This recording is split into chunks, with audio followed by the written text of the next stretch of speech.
Hello, hello. Andito ako ngayon sa kubo at ipapakita ko sa inyo yung mga tananim naming mga puno ng mga prutas. 2 years ago lang, pero tingnan nyo naman, mabilis lang nagbunga na.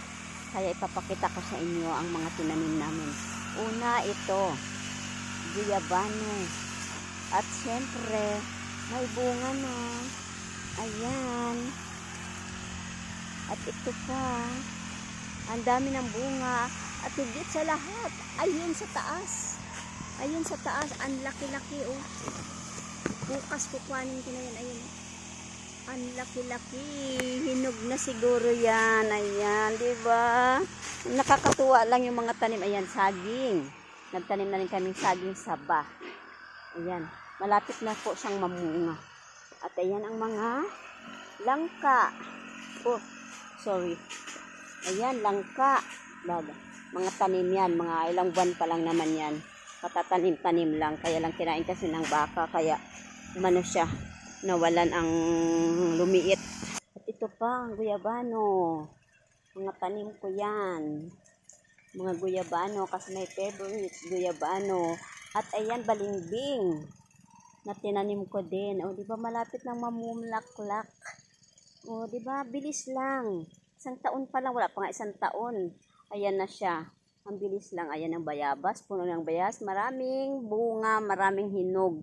Kanina pa ako kain ng kain. At itong aking kiyat-kiyat, oh, napuno na naman ng mga damo. Yan, puno po yan ng kiyat-kiyat. Sana nga mamunga na sila. Ayan, sabay-sabay po yan silang tinanim ko. 1 taon pa lang po yan sila mahigit. At yan pa ang aking mga kiyat-kiyat. At ang aking dragon fruit na hindi lumago kasi nga puro damo. Pinalibutan siya ng damo pero nilinis naman na. At ito din ang balimbing. Laki na talaga ng puno ng balimbing. Oh, malapit na sa mamunga. May mga ilan-ilan na siyang bulaklak. Bilis lang, di ba? Magdadalawang taon pa lang yan siya, pero ayan na. Ayan na po ang mga balimbing. At yan naman po ang bagong tanim ko. Nakaraang buwan. Ayan ay lansunes. Kaya magsipaglag po tayo. Ayan oh. Madami po akong tanim na mga guyabano. Kasi ang guyabano, favorites ko yan. Lahat naman ng mga prutas, favorites ko. Kaya ayan, ang mga tanim ko, madaming guyabano. At saan pa? Yan, chiko. May atis din po akong tanim dati dito, pero hindi ko po alam kung nasaan na. Nawala po yata. Ayan po, chiko.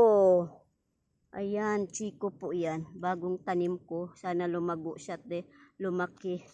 Huwag naman sana makain ng aming alagang baka.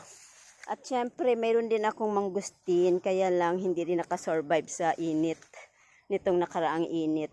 Malaki na po sana, pero hindi naman nakasurvive sa sobrang init. Kahit diligan, talagang maselan kasi ang mangustin na hindi pa sila lumaki. Mga 2 dangkal na sana sila, pero hindi talaga sila nakasurvive. Magtatanim na lang po ulit ako ng mangustin. Marami pa po akong gustong itanim na mga prutas dito. Itanim ko dito sa paligid.